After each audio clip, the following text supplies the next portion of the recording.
Thank you very much. What an honor. You know, they just gave me this beautiful jacket. They said, "Here, Mr. President, please take this home." I said, "Let me wear it." And then they gave me the beautiful hat. And I said, you know, maybe I'll do that. We have a great Make America Great Again hat, but I say this is a special day we're wearing this, right? So I have no idea how it looks, but I think it looks good. It's a great looking hat. Just like this is a great looking ship. Thank you. I'm privileged to stand here today with the incredible men and women of the United States Navy. American sailors are the best war-fighting sailors anywhere in the world, and it's not even close. And Susan, I am so glad you could be with us. I know how hard you work, 17 visits. And she wanted things done right, I will tell you. They told me she wanted this one done right in honor of both of her parents, who were great, great people. And we wanted to introduce this beautiful vessel to the American people, and I wanted to be here. I wanted to be with you. So, Susan, and to your family, unbelievable job. Unbelievable. The soon-to-be commissioned Gerald R. Ford, USS, what a place. It really feels like a place. You stand on that deck and you feel like you're standing on a very big piece of land, but this is better than land. It'll not only be a great symbol of American strength, but a great legacy for your father and our former president, Gerald Ford. President Ford was a Navy man. By the way, he was also a great athlete, for those of you that didn't know. He saw action in the South Pacific during World War II. He served this country with honor in the military, in Congress, and in the White House.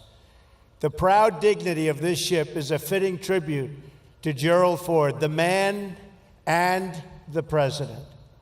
Congratulations to all of the men and women who helped build it. This is American craftsmanship at its biggest, at its best, at its finest. American workers are the greatest anywhere in the world. This warship and all who serve on it should be a source of shared pride for our nation. We're joined today, better believe it, right? Better believe it. Better believe it. And by the way, we're going to soon have more coming.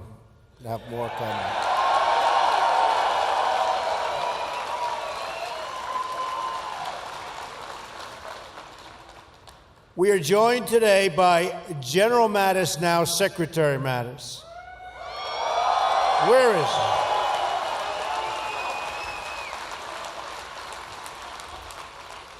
Who will be charged with overseeing this great rebuilding of our military might. We will give the men and women of America's armed services the resources you need to keep us safe.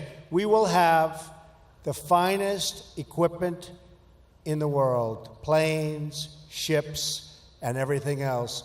We are going to have, very soon, the finest equipment in the world.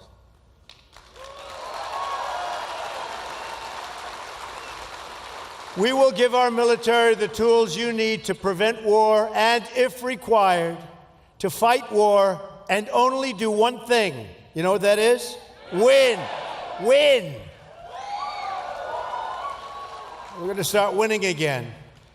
Admiral John Richardson, Chief of Naval Operations, is with us today as well. Great gentleman.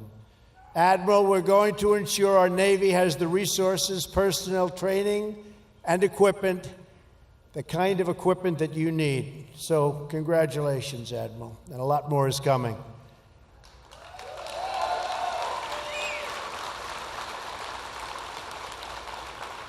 Let me congratulate Captain Richard McCormick, Commanding Officer of the Gerald R. Ford. This ship will make an extraordinary addition to the fleet, like no other. Anywhere in the world, there's nothing like this. It represents the future of naval aviation. I have no greater privilege than to serve as your Commander-in-Chief and the Commander-in-Chief of the men and women of the United States military. Great people. Great, great people.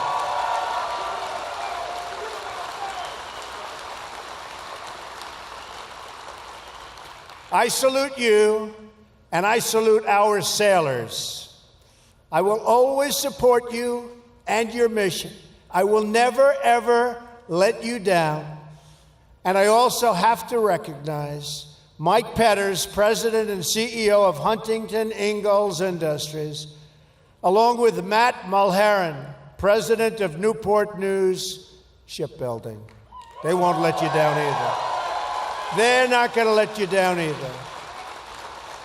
To those who serve our nation in uniform, and to those who build the instruments of our defense, I thank you on behalf of our nation.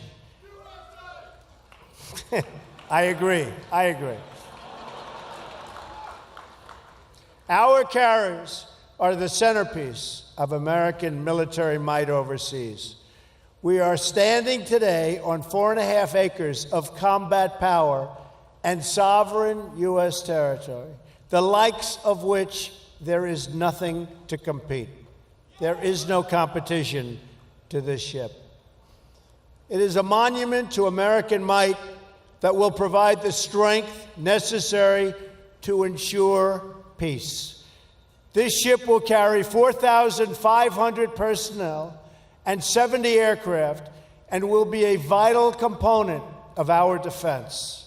This carrier and the new ships in the Ford class will expand the ability of our nation to carry out vital missions on the oceans to project American power in distant lands. Hopefully, it's power we don't have to use.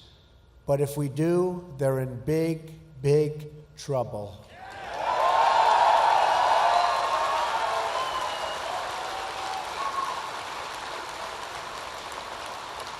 This great aircraft carrier provides essential capabilities to keep us safe from terrorism and take the fight to the enemy for many years in the future. The great Admiral Nimitz, who commanded the U.S. Pacific Fleet through the Second World War, once said, "It is the function of the Navy to carry the war to the enemy so that it will not be fought on U.S. soil." True. And it was under Admiral Nimitz's command 75 years ago this June that the Navy did just that. At the Battle of Midway, you've all known about the Battle of Midway, where the sailors of the U.S. Navy fought with a bravery that will be remembered throughout the ages. Storied bravery throughout the ages. The backbone of the American fleet at Midway was 3 beautiful aircraft carriers, the Yorktown, the Enterprise, and the Hornet. All 3 were built with American hands right here at the Newport News shipyard.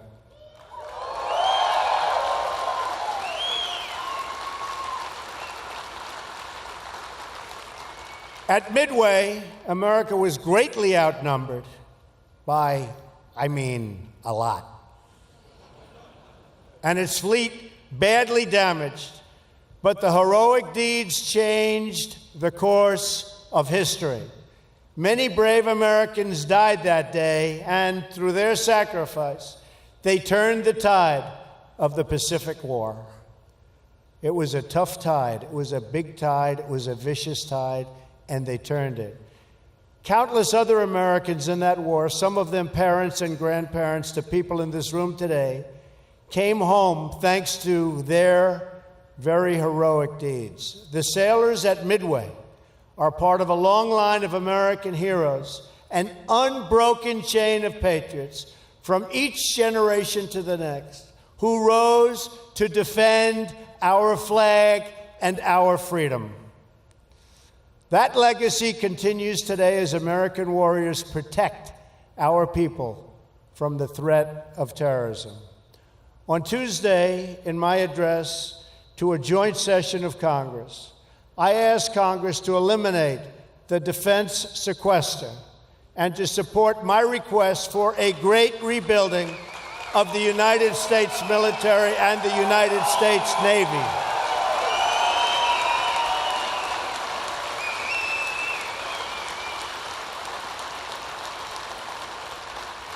After years of endless budget cuts that have impaired our defenses, I am calling for one of the largest defense spending increases in history. And by eliminating the sequester and the uncertainty it creates, we will make it easier for the Navy to plan for the future and thus to control costs and get the best deals for the taxpayer, which of course is very important, right? Got to get a good deal. We don't make a good deal, we're not doing our job. The same boat for less money, the same ship for less money, the same airplanes for less money. That's what we're doing. That's what we're doing. It means we're going to get more of them, and we can use them. Our military requires sustained, stable funding to meet the growing needs placed in our defense. Right now, our aging frontline strike and strike fighters, the whole aircraft, many, many aircraft, are often more likely to be down for maintenance than they are to be up in the sky. Our Navy is now the smallest it's been since, believe it or not, World War I. Don't worry. Going to soon be the largest it's been. Don't worry. Think of that. Think of that. In these troubled times, our Navy is the smallest it's been since World War I. That's a long time ago. In fact, I just spoke with Navy and industry leaders and have discussed my plans to undertake a major expansion of our entire Navy fleet, including having the 12-carrier Navy we need.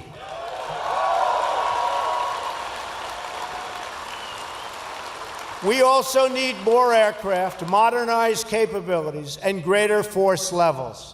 Additionally, we must vastly improve our cyber capabilities. This great rebuilding effort will create many jobs in Virginia and all across America, and it will also spur new technology and new innovation. America has always been the country that boldly leads the world into the future, and my budget will ensure we do so and continue to do exactly that. American ships will sail the seas. American planes will soar the skies. American workers will build our fleets.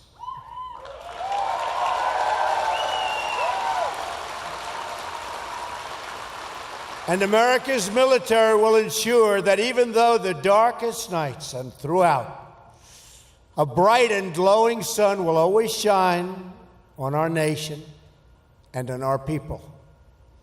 Our Navy is great. Our Navy is great. Our people are great. Great.